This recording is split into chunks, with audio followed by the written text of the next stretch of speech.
네, 제가 이렇게 욥 얘기하고 그러는 건 숨겨놓은 얘기를 여러분들한테 해드리는 거니까 여러분 더 줬으면 좋은 거예요. 네.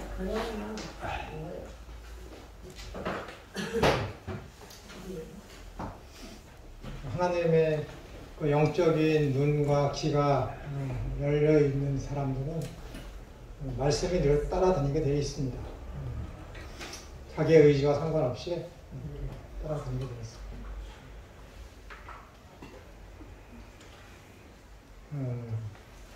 사랑의 교회 오정현 목사가 자주 하는 말이 있잖아요. 알 사람은 알도다. 알 사람만 안다. 그렇죠. 영적으로 깨어있는 사람들만 압니다.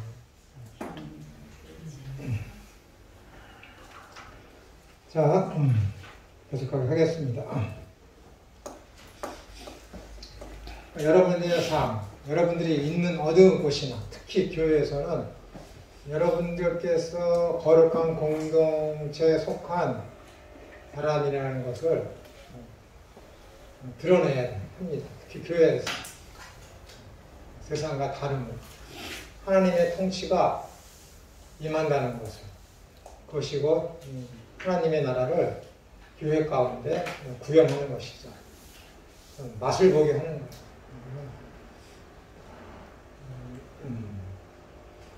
이 히브리서 편지를 받은 그 사람들은 교회 내에서 하나님의 나라의 그 실체가 적나라하게 드러났다는 것이죠. 근데 가라지들이 그 맛을 본 것이죠. 아, 정말 좋구나.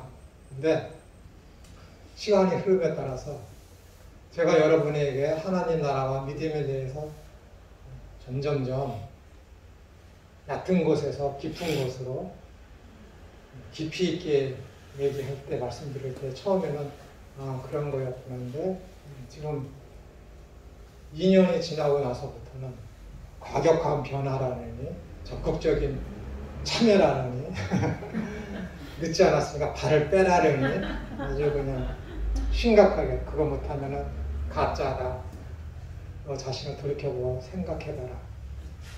아주 과격한 것을 요구하는 때가 되니까는 가라지들이 떠나는 거죠. 아, 그건 못하겠다. 그거는 아닌 것 같아. 여태까지 맛을 봐놓고서 만약에 하나님 나라의 단계가 10단계까지의 맛이 있다면은 한 7단계까지 맛을 보고서는 8단계부터는 안 되겠다. 떠나는 거죠. 그런 자들에게는 아예 구원이 없는 거예요. 아예 하나님 택하지 않았기 때문에 그 다음 단계로 가지 못하는 거예요. 하나님 없기 때문에. 제가 말씀드렸죠. 요한복음 1장 18절인가 거기. 빛이 여기 왔어요. 능동적으로. 근데 어두움에 속한 자들은 빛 가운데로 올 수 없나니. 능동태가 아니라 그랬잖아요. 수동태라 그랬잖아요. 빛이 그것들을 이끌지 않는다니까요. 빛을 보면서 불나방처럼 그들이 스스로 왔지만은 그들 스스로 온 것이지 성령이 이끌어서 온 것이 아니기 때문에 그 가짜라는 거예요. 빛으로 올 수 없는 거예요. 근데 하나님의 택함 받은 자들은 어떻게 돼요? 그들은 빛으로 오거든. 성령님이 이끌어서 그들이 끌려오는 거예요. 끌려와. 수동태라니까요. 오고 싶으면 누가복음서 그러는데 마태복음서 보면 뭐라? 야, 좁은 문으로 들어가라. 좁은 길로 걸어라. 거기는 문이 좁고 협착하여 참 힘들다. 근데 누가복음에서 뭐라? 거기로 들어오고 싶으나 들어오지 못하는 자들이 많으니라. 너무 좋은 거야.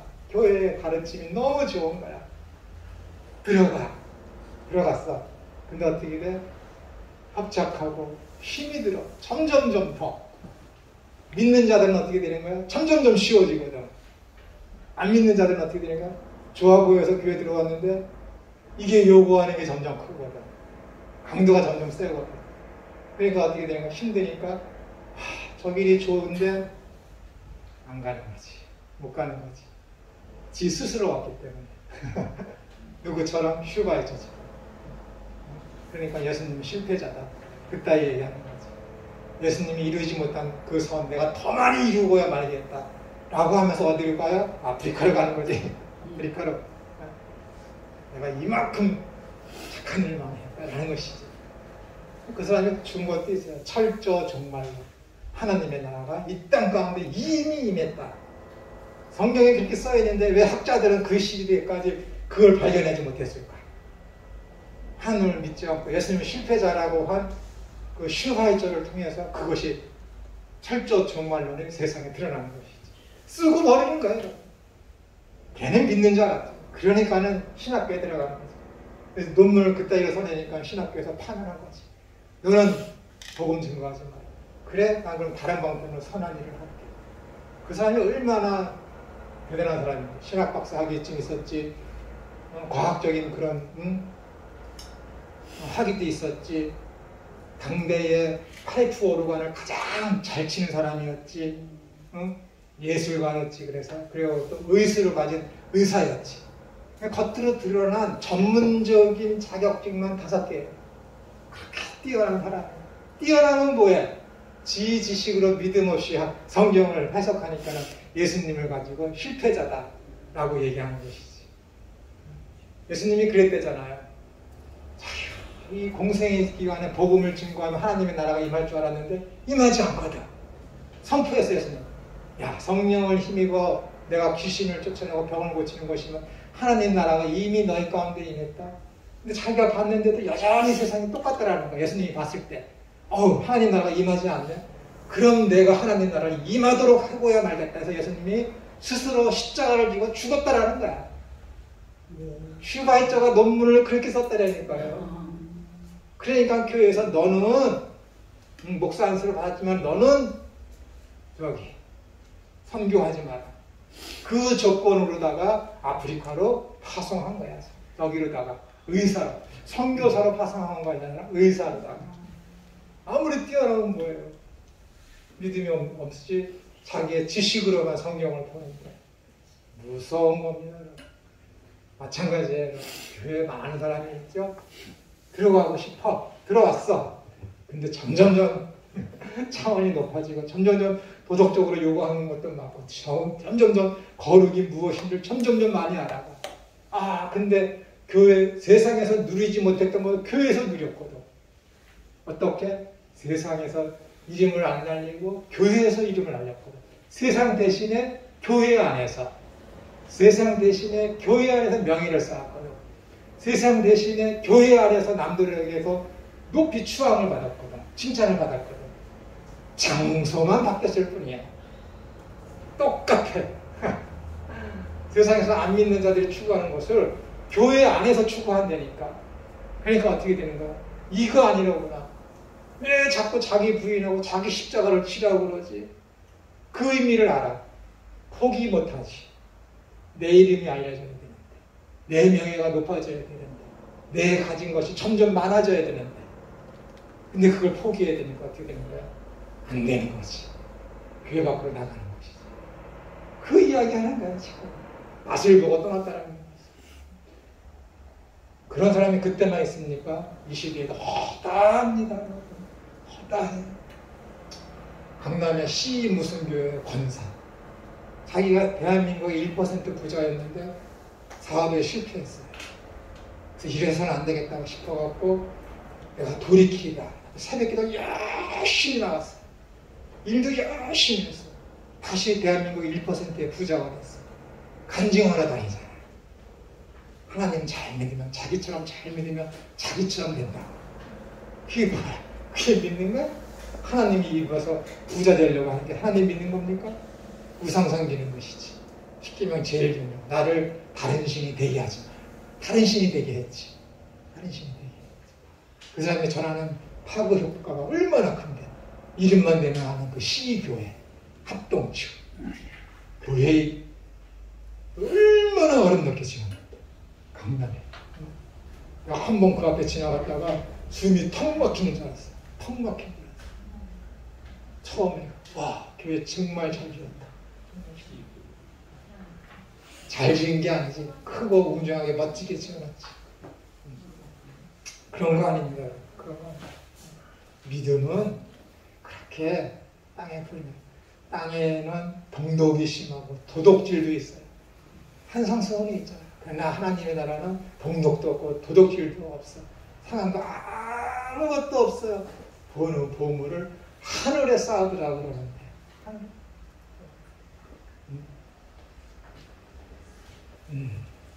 교회는 도덕적 공동체이며 따라서 교회의 도덕적 수준은 항상 세상의 그것보다 높아야 합니다.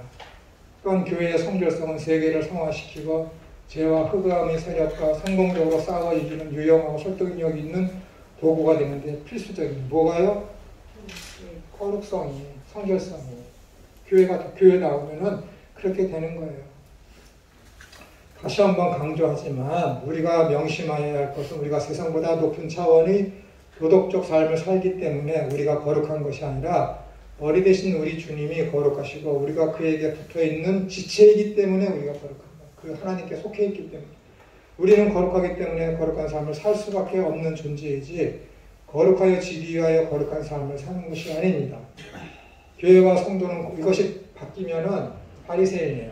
교회와 성도는 거룩하여 지기 위하여 세상의 악과 투쟁하는 것이 아니라 거룩한 존재이기 때문에 죄와 싸우는 것입니다. 이러한 전투를 상시한 자를 성도라 할 수 없습니다. 성도는 거룩한 존재로서 거룩한 삶을 살고 거룩의 완성을 위하여 하나님 나라가 완성되기까지 살아가는 존재입니다. 그러면 거룩한 교회의 일원으로서 부름받은 성도의 사명은 무엇입니까? 히브리서 12장 14절에 보시면 거룩을 실현하라는 부르심을 받았음을 명심해야 됩니다. 이것을 망각하면 안 돼요. 하나님께서는 에베소서 1장에 있는 말씀인데 너를 거룩하고 흠이 없는 자로 만드시기 위해서 우리를 택하시고 부르시고 당신의 거룩한 백성으로 삼으셨다라는 거예요. 이거 절대 잊어서는 안 됩니다. 거룩하고 흠 없는 존재로 내가 거룩하니 너희도 거룩할지어다. 명령이잖아요. 명령이었잖아요.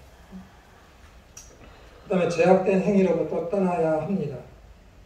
그러니까 내 형제를 널 먼저 돌보고 내 가족을 먼저 돌보고 다른 사람을 돌볼 줄 알아야 돼. 가정을 신경 쓰지 아니하고 다른 사람의 신경 쓰는 것은 뭐라는 거예요? 불신자보다도 더 악하다라는 거예요. 불신자.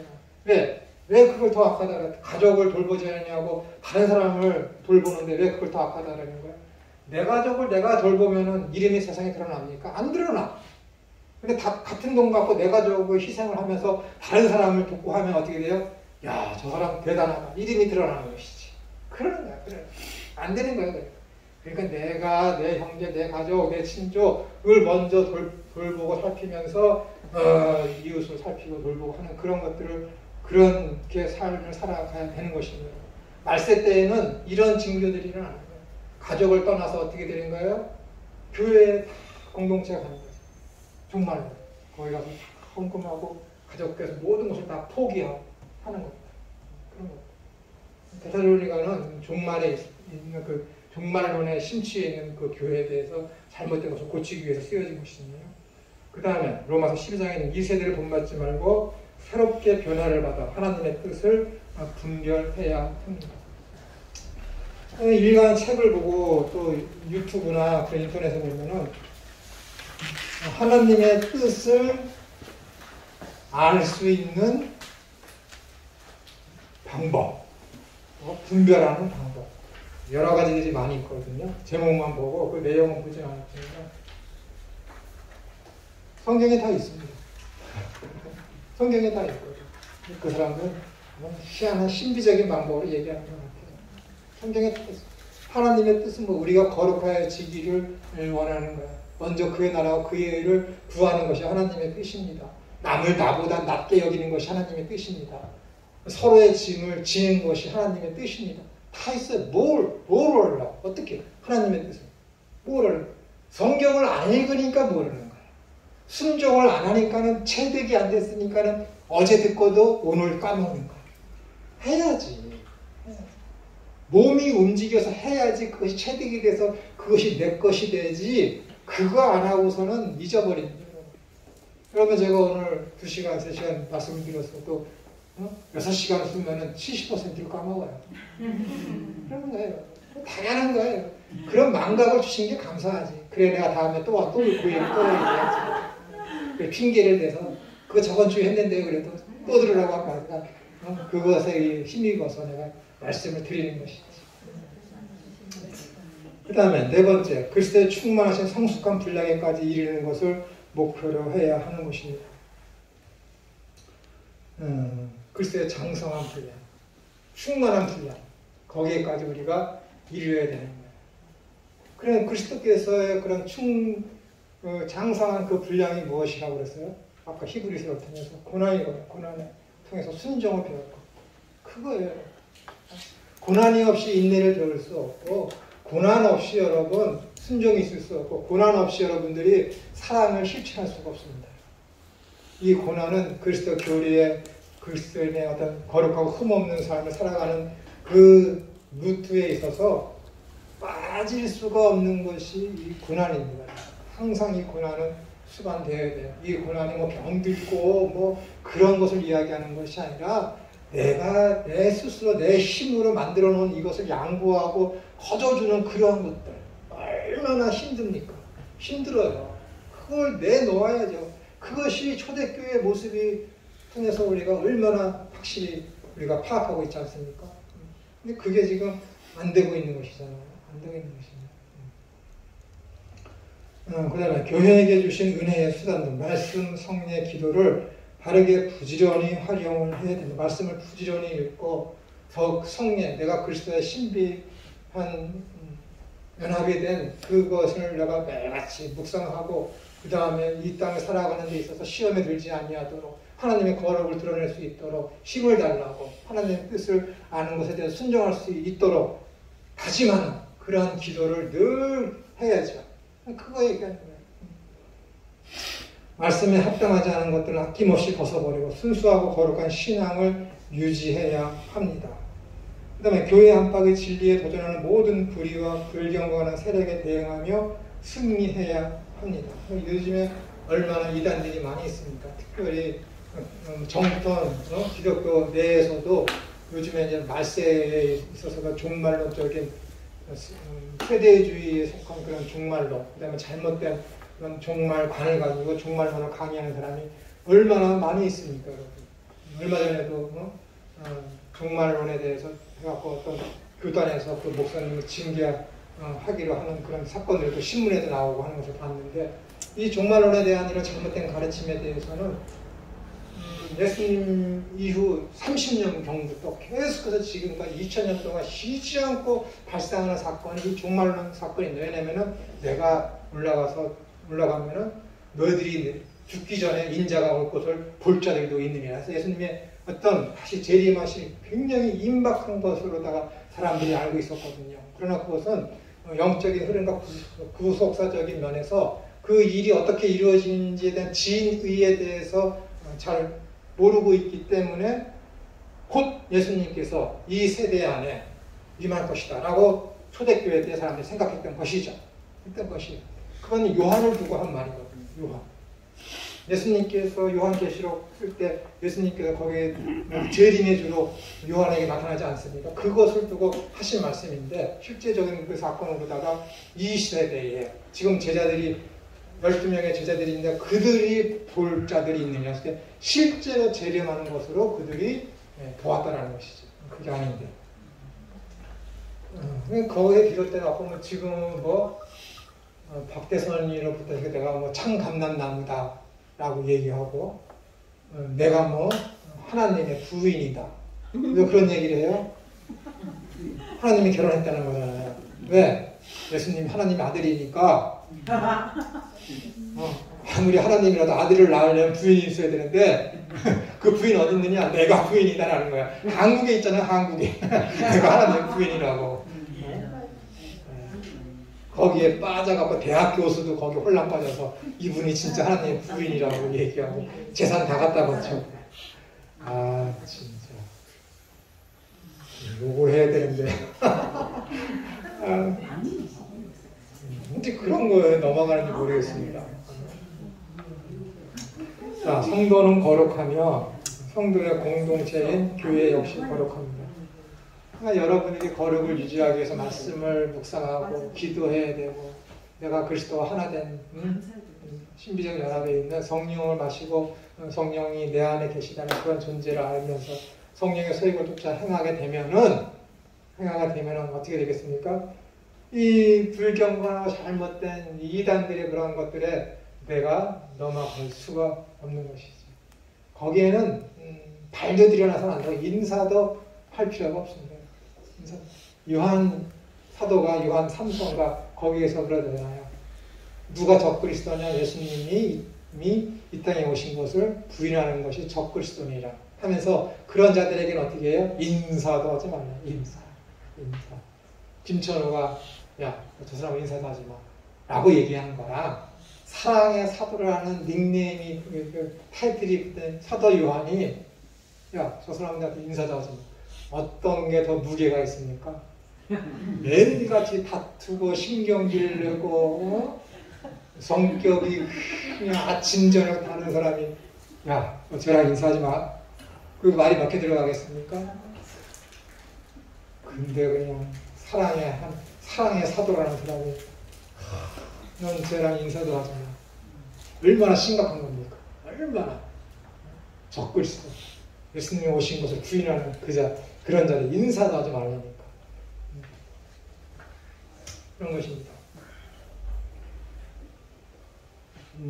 성도는 거룩하며 성도의 공동체인 교회 역시 거룩합니다. 거룩한 자들이 모인 것입니다. 거룩한 우리는 세상과 구별된 존재입니다. 이런 면에서 하나님의 말씀에 순종하는 면에서 세상과 구별된 존재입니다. 그러나 우리는 여전히 세상에 속해 있습니다. 그러니까 여러분들이 하나님을 믿는다고 해서 순종하지 않는 거 거짓이고 내가 거룩한 백성이다 라고 하면서 하나님 말씀에 순종하지 않는 거 그거 거짓입니다. 순종은 어디에나 걸려있어요. 어디에나 걸려있다니까. 믿어? 순종하지. 하나님 사랑해?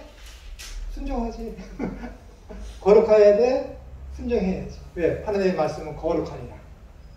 거룩한 말씀이 내게 임했으니 거룩한 자라면 순종해야지. 너 막도 못하는 거야 여러분. 안 된다니까 여러분. 성령이 내 속에 계셔서 그분이 역사하신 힘이 강하면 순종하게 되거든. 데살로니가서에 뭐라고 되어 있어요? 야, 성령을 소멸치 말지니라. 소멸하지 말라. 그건 뭐야? 불을 끄지 말라는 거잖아요. 불을 끄지 말라. 성령의 소욕을 쫓아 행하라는 거잖아요. 성령이 너에게 임해서 하나님의 말씀이 너에게 임해 그 뜻을 알았어. 그런데 김천호처럼 적당히 해. 성령의 불을 식히는 거지. 그러지 말라. 난 매일같이 식히거든. 뜨거워지기 싫거든. 왜? 지금도 내가 스스로 솔직히 할 만큼 하는데 더 하라 그러면은 뭐 먹고 살아? 손가락 빨고 살아? 나도 20, 30년 앞으로 3, 40년이나 얼마나 더 살지 모르겠지만 그 살 걸 지금부터 나도 저축을 해야지. 안 그러겠습니까? 왜 걱정이 없겠어요? 은퇴하신 목사님들 갈 곳이 없어서 힘들어 하시는데 교회 문 닫아서 지금 어떻게 하면은 먹고 살까 하고 택배를 하고 주식에 눈 돌리고 비트코인에 눈 돌리고 청년들은 찾아와서 그리스도인이 주식하는 게 옳습니까? 안 옳습니까? 해야 됩니까? 말아야 됩니까? 그런 질문 해대고 왜? 미래가 다 불안하니까. 나는 안 불안해요? 불안하다니까. 여전히 불안해요. 뛰어놓는 거지. 아나니아와 삽비라처럼 뛰어놓는 거지. 이만큼 내가 이만큼은 해야 되는데 할 수도 있어. 근데 여태까지 해온 버릇이 있기 때문에. 그러면서 믿는다고 얘기하잖아요. 그러면 여기 있잖아요. 그러면 나아지겠지? 나아지겠지. 하나님이 그렇게 만들어 가실 거니까. 나아지겠지. 그렇게 될 거라고 믿습니다. 하나님이 가만두지 않으실 거예요. 그러나 우리는 여전히 세상에 속해 있습니다. 세상 속에 있습니다. 세상 속에. 그러므로 생각과 말과 행동은 거룩하여 세상에서 빛과 소금으로 살아가는 가운데 세상을 변화시켜 나가야 하는 것이 성도와 교회에게 맡겨진 거룩한 직분입니다. 변화를 시키려고 하면 힘들어요. 그냥 거룩한 존재로서 그 삶을 살아내면은 세상이 빛 가운데로 오게 되어 있습니다. 빛을 보고 쫓아오게 되어 있습니다. 억지로 하려고 그런다? 안 된다니까요, 여러분. 안 된다. 그게 바리새인이에요. 교회인, 참된 교회인이요, 참된 성도다. 그래서 살아낸다? 저절로 사람들이 존경하게 돼 있어요. 존경받기 위해서 한 게 아닌데 하나님이 그렇게 해서 우리를 높여주신다니까요. 네, 이스라엘을 높여주신 것 같이, 다윗을 높여주신 것 같이, 그들이 나 높아져야지 라고 했습니까? 아니에요. 하나님 마음에 합당한 자로서 칭찬받는 그런 삶을 그냥 살아내니까, 성령에 휩싸여서 그냥 살아내니까 높아집니다. 높아졌거든요. 이스라엘이 야곱이 이스라엘 되기까지 그 과정이 얼마나 힘들었습니까? 430년의 노예 생활, 광야 생활, 가나안에서 피나는 전투, 사사시대에 끊임없는 전투, 사울의 등장, 다윗이 드디어 등극했습니다. 등극해서 바로 이스라엘이 하나가 됐습니까? 아니요. 15년인가의 그 기나긴 세월이 지나고 나서야 이스라엘이 남북이 하나로 12지파가 통일되잖아요. 그제서야 힘들게 그렇게 되는 거예요. 하나님의 뜻 속히 이루어질 것 같아요? 아니라니까요, 여러분. 어떤 사람은 1년 내에 이루어지지만 어떤 사람은 평생이 걸려도 안 이루어져요. 평생이 걸려도. 힘들어. 하나님이 그렇게 만드는데 힘든 거예요. 신묘막측합니다. 저번에도 말씀드렸지만 나에게는 이것이 내가 의도하지 않고 우연인 것처럼 나한테 임했지만은 하나님께서 그 우연, 우리가 느끼는 그 우연을 하나님이 이렇게 이 모양 저 모양 하나님께서 능력을 발휘하셔서 그렇게 되게 하시는 거예요. 못 믿으세요? 된다니까. 성경이 그걸 증거하고 있고 여러분의 인생이 돌이켜보면은 하나님께서 그렇게 하셨다는 것을 인정할 수밖에 없습니다. 여러분들이 여기 어떻게 있게 되신 거예요? 여러분들의 의지와 노력 같아 보이시죠? 아니라니까. 감을 받았습니다. 잘못된 사람 하나님이 인도해서 여기 앉히신 거예요. 아멘. 안 될 수가 없어요. 내 아버지는, 내 육신의 아버지는 가진 것이 너무 많았어요. 노동부 차관의 비서, 시골 경기도의 어떤 도의원, 다 한 사람이에요. 미 군정시대 때 미국이 한국 사람에게 준 면허증 3개 중에 하나를 내 아버지가 갖고 있었다. 그런 사람이 목회하기 하고 싶겠습니까?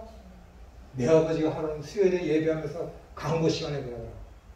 그때 당시에 예수님이 여기 있었으면은 넘어뜨려서 모가지를 밟았을 거예요. 가진 게 너무 많으니까. 근데 너무 늦게 자기 자신이 신학을 하고 목회를 한 게 너무 죄송스러워요. 너무 후회스럽더라고요. 40살 넘어서 목회를 했으니까. 그렇게 깨달은 거예요. 세상에 있는 그 모든 것들이 사도 바울처럼 배설물처럼 여겨지는 거예요. 그렇게 되십니까? 그렇게 돼야지. 하나님이 그렇게 만드신다니까요. 모든 것을 다 가지고 모든 것의 지도층이었던 사도 바울이 그런 것들 나 이제부터 이걸 배설물로 여길 거야 했습니까? 아니에요. 하나님 말씀을 믿고 순종하다 보니까 그렇게 돼버리는 거지. 자기의 의지와는 상관없이. 왜? 돌이켜보니까 이 은혜가 너무 큰 걸 느끼거든. 그러니까 삶을 마치는 거지. 그러니까 교수형 당할 때도 넉넉히 기쁘게 하는 거지. 베드로 보십시오. 넉넉히. 예수님의 12제자들이 요한 빼고 다 순교했잖아요. 야고보는 돌로 맞아 죽고, 베드로는 십자가에 거꾸로 돌려 죽고, 바돌로메는 화형당해서 죽고, 도마는 인도에서 길을 걷다가 활에 맞아 죽고, 다 죽었다니까요. 누구 하나 할 거예요. 참수당한 사람도 있어요. 예수님의 제자들 중에 12 사도들 중에.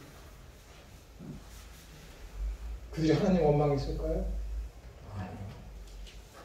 자기 자신 부인하고 제 십자가를 쥐고 쫓은 사람이죠. 하나님이 그렇게 만드셨어요. 하나님, 그 제자들을 넉넉히 감당한다. 하나님이 여러분들을 그렇게 만드신다니까요. 거룩하고 흠이 없는 존재로. 그런데 그들의 이야기가 성경에 다 있습니까? 없어요. 기껏해야 12제자들 중에서는 야고보가 사도행전에서 야고보는 돌로 맞아 죽었다고 그러고 베드로는 예수님께서 그렇게 죽을 것을 예언했기 때문에 그럴 거 아는 것이고 이거 아무도 없어. 아무도. 다 그 나라의 복음 전하는 그런 어떤 역사적인 어떤 고증을 통해서 밝혀진 것입니다. 성경에 있지도 않은 그 이야기들. 정말 빛도 없이 아무것도 없이 그냥 역사의 한 이 장에서는 초라한 인생을 살다가 간 게 예수님의 12사도들입니다. 나중에 발탁된 마띠아도 역시 그 사람도 밀림에서 아주 처참하게 죽은 사람이에요. 그것이 그리스도인의 인생입니다. 그것이 자기 십자가를 지고 자기를 부인하는 제자들의 삶입니다. 근데 함께했던 제자들에게 그러한 삶을 허락하신 그 하나님께서 다른 일면식도 없는 우리이겠습니까? 하나님께서 당신의 뜻을 이루시기 위해서 독생자를 십자가에 달려 죽기까지 하셨는데 하물며 우리일까 보겠습니까?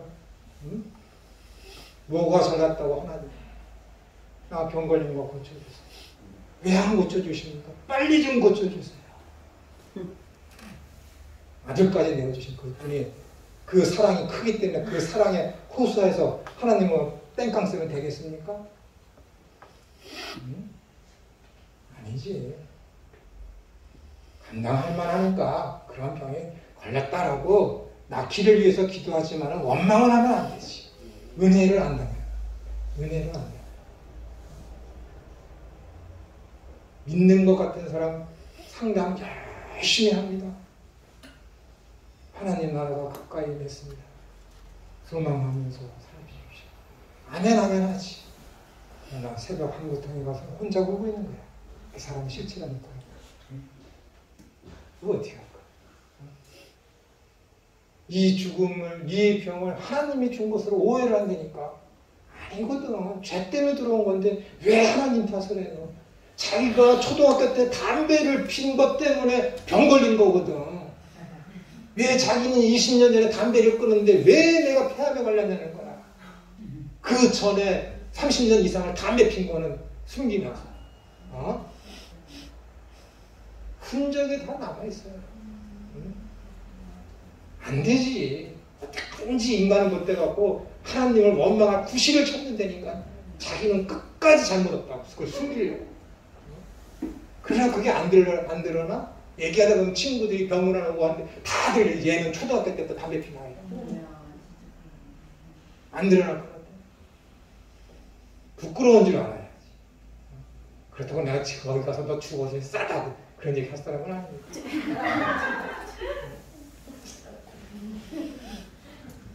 인정을 해야지. 사람이 정말 그거 힘들어 하더라고요. 하나님 앞에서 자기 죄인인 것을 그냥 말로만 난 죄인이다 하지 실질적으로 자기의 어떤 그 죄성을 깨닫고 자기 자신이 주님 앞에 나 진짜 죄인이라고 인식하는 그 사람은 정말 큰 사람입니다. 아멘. 정말 말로밖에 안 한다니까요, 여러분. 정말로 마음, 아는 것과 그 의지를 가진 게 마음이잖아요. 그 마음으로다가 나는 죄인이다 라고 고백하면은 은혜를 알지. 이 죄가 무엇이? 이 죄가 죄로 인해서 내가 죽었던 존재였다는 거. 죄와 허물로 죽었던 존재를 그것을 인식하지. 그걸 인식한 사람이 난 죄인입니다 라고 고백한 사람이 거기서 구출에 대해서 하나님 나라를 선물로 받았는데 거기서 살게 될 것인데 영원히 살게 될 것인데 어떻게 감사를 안 할 수가 있습니까? 어떻게 그런 이 땅에서 받는 이런 고난 갖고 병 때문에 하나님을 원망할 수 있겠습니까? 은혜를 안다면 모르는 거야. 그냥 아는 것 같은데 지식으로만 아는 거지. 머리로는 아는데 마음으로는 영으로는 그것이 인정이 안 되는 것이지. 왜? 하나님 나라를 체득하지 못했으니까. 그리스도와 함께 고난에 함께 동참하지 못했으니까. 신데스코 그게 안 됐으니까 그게 안 됐으니까 주님은 그렇게 하셔서 믿음을 시작하셨고 믿음을 완성하셨는데 되는 거예요. 제발 성도가 무엇인지, 그리스도인이 무엇인지, 교회가 무엇인지 절대 잊어서는 안 됩니다. 안 됩니다. 그 은혜를 알면은, 그 은혜를 알면 전부입니다. 은혜를 알면 전부. 안 될 수가 없거든요. 은혜를 알면. 은혜를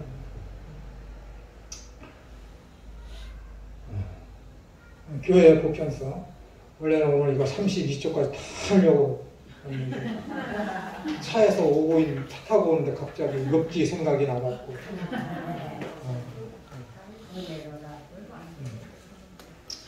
자, 보편성이라는 헬라어 단어는 카톨리코스 들어보셨죠? 카톨리코스, 카톨릭, 그죠? 카톨릭이라는 뜻이 보편이라는 거예요. 카톨릭 교회는 보편 교회. 원래 그 카톨릭 교회가 우리 개신교에 붙어야 되는데 천주교에 붙어 있죠. 병교회. 그들이 왜 보편교회입니까? 아니에요. 그냥 하나의, 그냥 하나성밖에 없어요.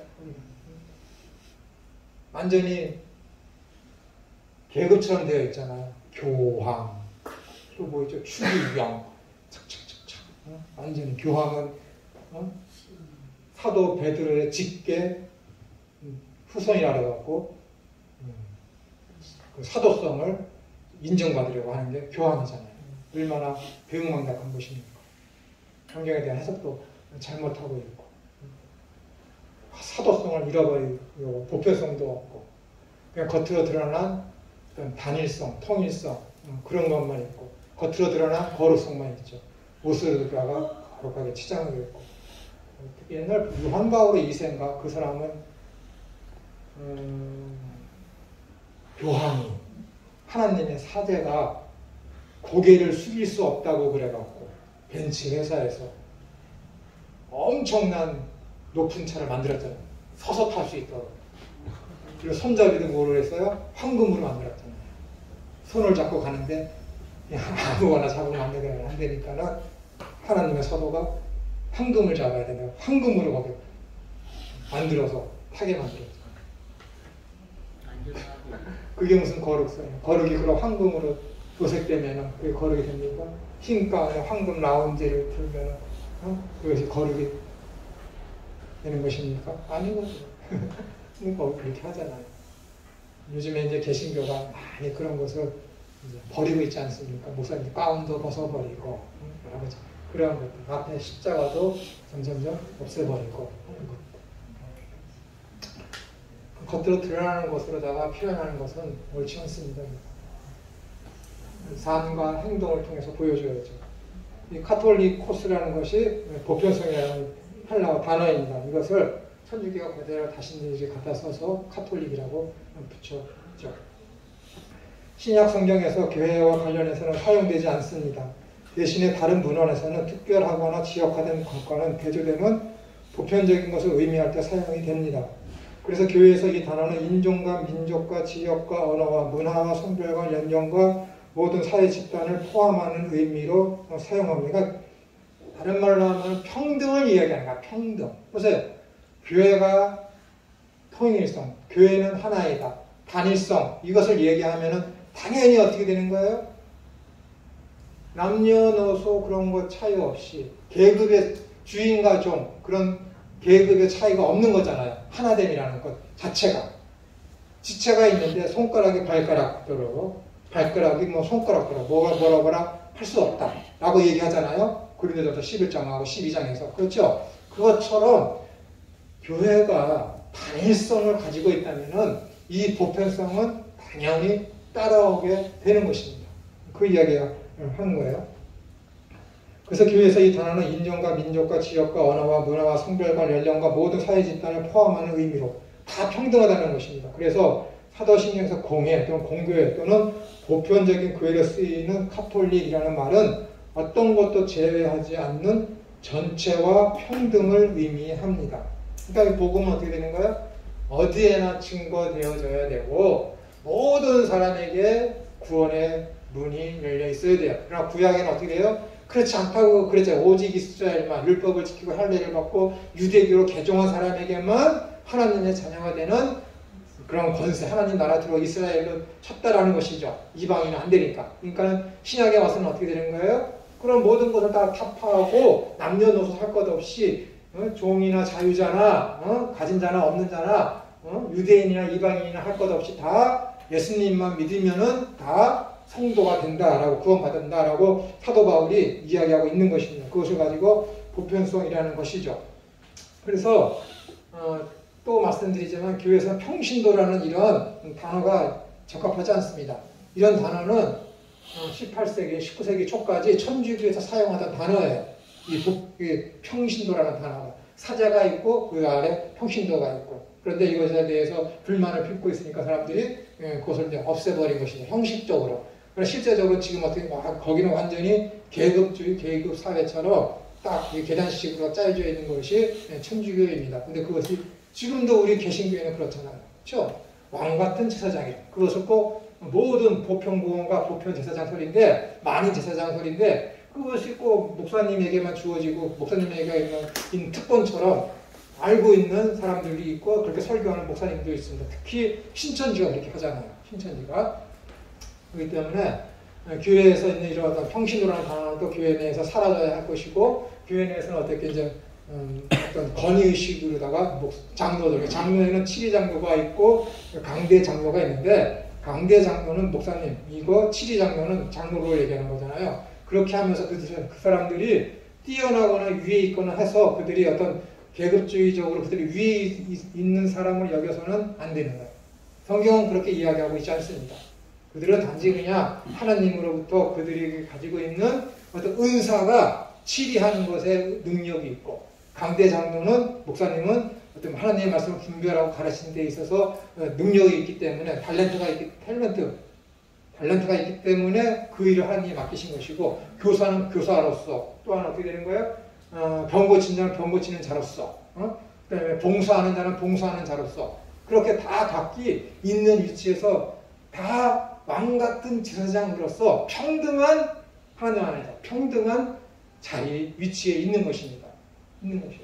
그런데 이게 목사님이라고 해갖고 뭐 신학교 교수라고 해갖고 뭐 이렇게 위에 있는 것으로 이렇게 여기시면은 여러분들 복음적인 그런 사고 방식을 갖고 있다고 볼 수가 없는 것입니다. 그러나 분명히 사도 바울이 뭐라고 그랬냐면은 가르치는 자들을 배로 공경하시니라라고 했습니다. 하나님의 말씀을 가르치는 자는 가르침을 받는 그 사람들, 그를 선생과 주로 여겨서 그들을 공경할 줄 알아야 되는 거예요. 기분 좋은데.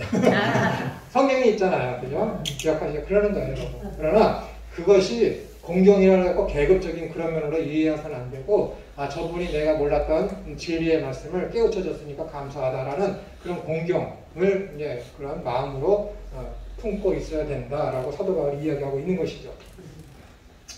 보편적 교회라는 용어의 의미는 어떤 종류의 사람이든지 계급의 차이도 남녀의 차이도 경제적 주의도 없는 가운데 누구든지 다 들어와서 그 회원이 될 수 있다는 것입니다. 또 하나 보편적이라고 하는 말은 온 세상 어느 곳에서나 다 있다라는 거예요. 교회는 어디에나 세워져 있어야 되고 하나님을 믿는 구원의 역사는 어디에서나 이루어져야 된다라는 것입니다.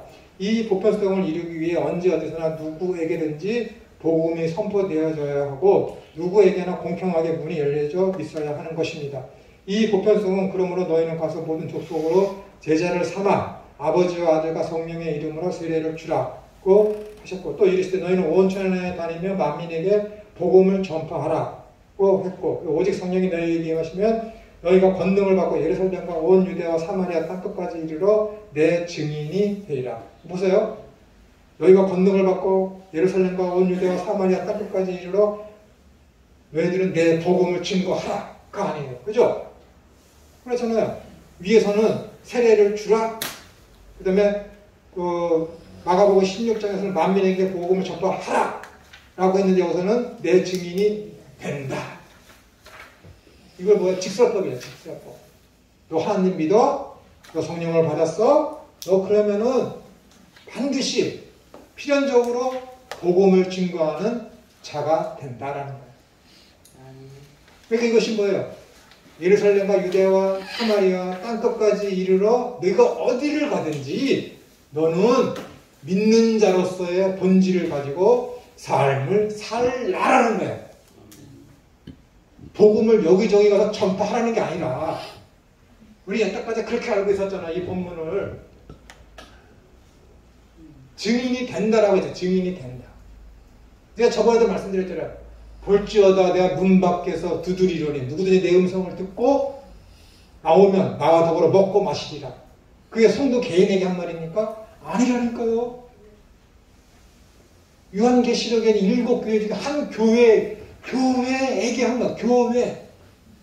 그러니까 그 문구를 가지고 복음을 증거하는 전단지에서 한 개인에게 쓰는 게 아니라니까요, 여러분. 예수님이 문을 두들겨? 그럼 내가 복음을 들어서 안 열으면 안 열어져? 복음의 주도권이 나한테 있어요? 아니라니까. 이건 교회에게 하는 얘기예요. 교회가 교회답지 못하고 거룩성을 잃고 단일성을 잃고 사도성을 잃고 보편성을 잃으니까는 사도 요한을 통해서 주님께서 하시는 말씀에 너희 교회가 교회답지 못해. 너희들 왜 내 말을 안 들어? 너희는 나와 더불어 함께 식탁의 교제를 지금 맺고 있지 못해. 너희는 가짜야. 그 이야기를 하는 거라니까, 교회에게. 교회에게 하는 말이에요.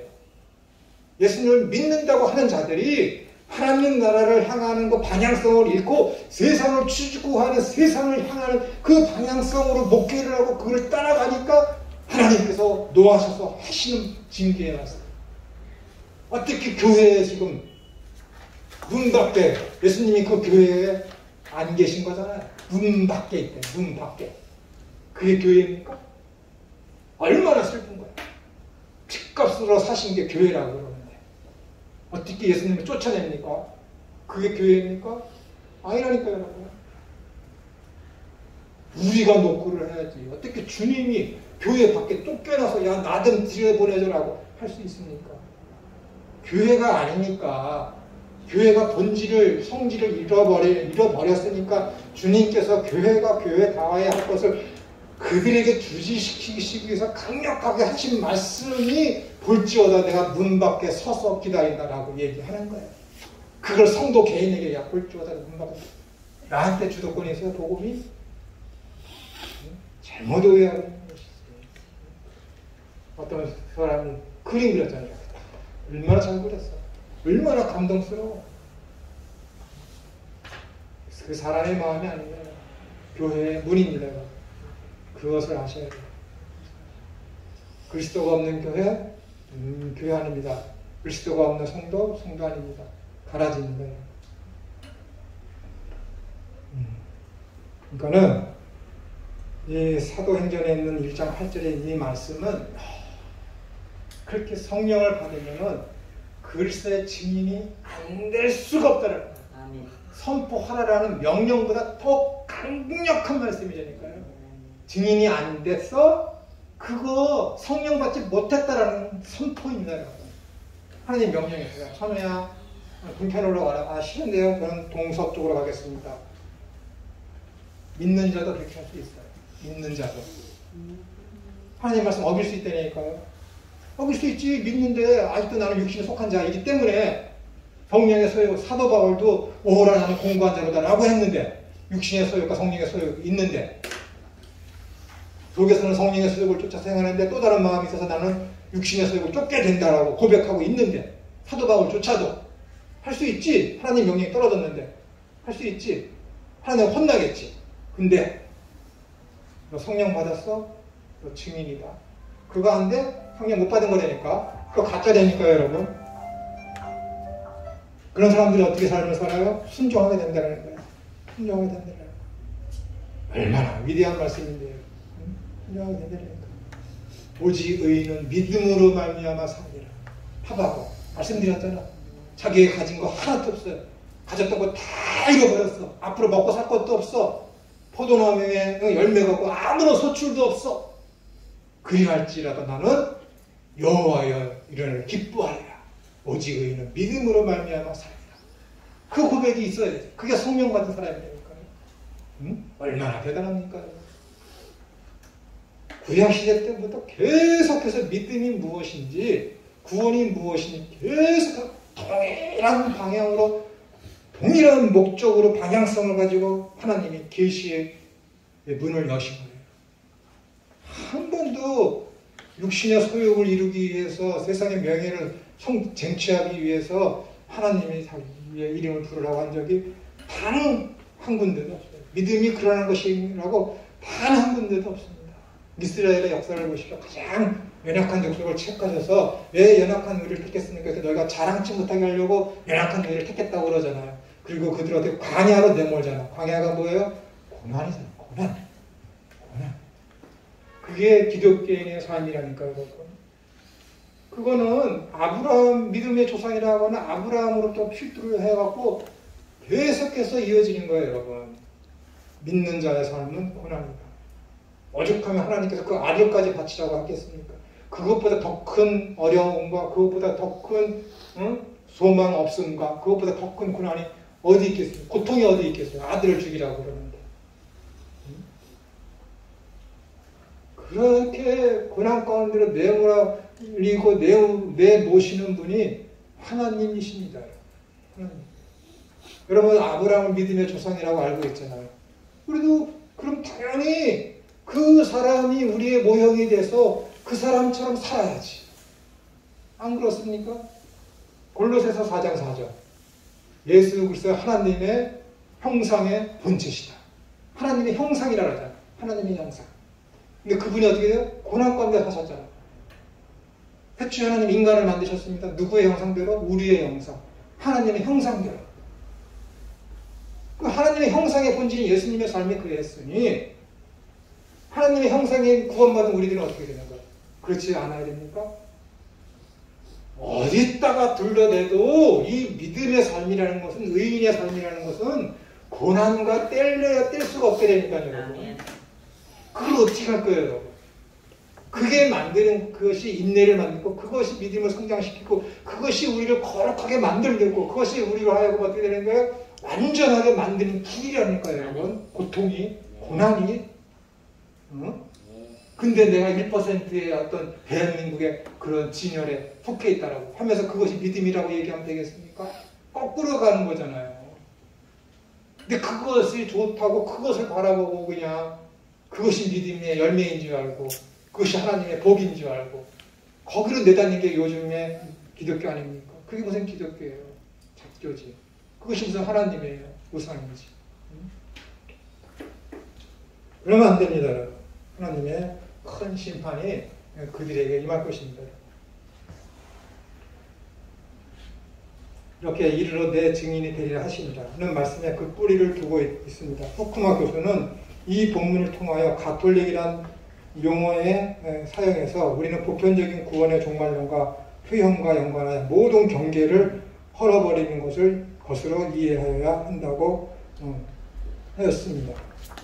교회는 어느 한 지역이나 계파에 제한되거나 구속되는 것이 아닙니다. 교회는 모든 지역과 모든 시대의 사람들을 포괄하는 것으로서 여기는 남녀노소 신분이나 계급의 차이가 전혀 없는 것입니다. 그러니까는 부자가 교회에 나온다 그래서 좋아하거나 헐벗고 남루한 옷을 입고 와서 교회에 올 때 그들의 자리를 저쪽 구석통에 본다거나 인상을 찌푸린다거나 그러면은 안 되는 거예요. 정말로 긍휼히 여기는 긍휼히 여기는 자는 긍휼히 여김을 받은 자는 긍휼히 여긴다. 그 상대방을 긍휼히 여길 수 있는 그 마음으로 누구나마다 차이 없이 받아들여야지. 성령이 임해서 성령을 소유에 쫓는 자들, 새로운 피조물은 생각하는 것, 보는 것, 듣는 것 다 달라집니다. 다 달라져요. 그러니까 이전에는 왜 저렇게 살지? 라고 했는데 이제는 뭐예요? 그들이 불쌍해 보여요. 그들에 가서 따뜻한 마음으로 그의 고통이 내 고통이 됩니다. 내 이웃을 내 몸과 같이 사랑하는 그거 아침에 알고 생각했던 히브리서 4장 15절에 동정하는 것 그 예수님의 마음이 내 마음이 되는 거죠. 그래서 그의 고통을 내가 채우라는 거예요. 그의 고통을 함께 내가 공유하는 것이죠. 또한 내가 고통당할 때 내 옆에 있는 지체가 내 고통도 함께 공유하는 것이죠. 그것이 바로 서로의 짐을 지는 삶입니다. 이것이 그리스도인에게서 이루어져요. 세상에는 없는 삶의 방편입니다. 이것이 하나님 나라의 삶의 방편입니다. 표현입니다. 맛이에요. 한번 맛보십시오. 비교할 수 없습니다. 가장 여러분들이 하나님의 나라의 맛을 가장 매일같이 매 순간 표현할 수 있는 게 뭔지 아십니까? 용서입니다. 늘 용서하십시오. 늘 용서. 매 순간 나에게 화를 돋구는 그런 거 무시하십시오. 용서하십시오. 그 훈련부터, 거기서부터. 성령의 소욕을 쫓는 자들 됩니다. 왜? 만달란트를 내가 탕감받는 그런 용서를 받았다라는 그것이 내가 은혜로 갖고 있으면 그 100단위로도 안 되는 그런 사람들 내가 이해 못합니까? 내가 긍휼히 여기지 못합니까? 내가 용서할 수 없습니까? 안 되지. 안 되는 거예요. 이게 이율배반적인 거고 언어도전이 안 되는 거예요. 있을 수가 없는 일이에요. 있을 수가 없는 거예요. 저나 여러분이나 부족하지만 그 방향성으로 하나님 나라를 소망한다는 것은 하나님 나라에서 있어지는 그 하나님의 통치를 지금 내 삶이 있는 곳에서 실현해내는 것을 가지고 하나님 나라의 맛을 본다라고 얘기하는 거예요. 부귀영화를 누리는 게 아니라 하나님의 통치를 당하는 것, 긍휼히 여기는 것, 그래서 내 고난에 참여하는 것, 그래서 하나님을 드러내는 것, 그것을 가지고 내가 하나님 나라의 맛을 본다라고 이야기하는 것이고 그것이 곧 성령의 소욕을 쫓는 것이고 그것이 곧 뭐예요? 성령의 열매를 맺는 삶입니다. 너희는 먼저 그의 나라와 그의 의를 구하는 것. 그것이 그거라는 거예요. 저와 여러분이 그렇게 되기를 소원합니다. 기도하겠습니다. 하나님 아버지, 우리가 교회에 대해서 지금 최선을 다하는 가운데 살펴보고 있습니다. 교회의 하나됨과 교회의 거룩성과 교회의 보편성, 교회의 사도성을 잊지 않게 하시고 잃지 않게 하여 주시옵소서. 이 모든 것들이 진리와 생명과 길 되신 주님의 말씀을 온전히 깨달았을 때 참된 순종이 우리 가운데 있을 수 있습니다. 먼저 말씀에 참된 분별이 있도록 성령 하나님께서 지혜를 주시고 성령의 소욕을 쫓음으로 말미암아 순종되어지는 우리의 믿음의 삶이 되어져서 하나님을 영화롭게 하며 당신의 이름을 거룩히 여기는 우리의 일생과 교회가 되어질 수 있도록 은혜를 베풀어 주옵소서. 거룩하신 예수님의 이름으로 기도드리옵나이다. 아멘.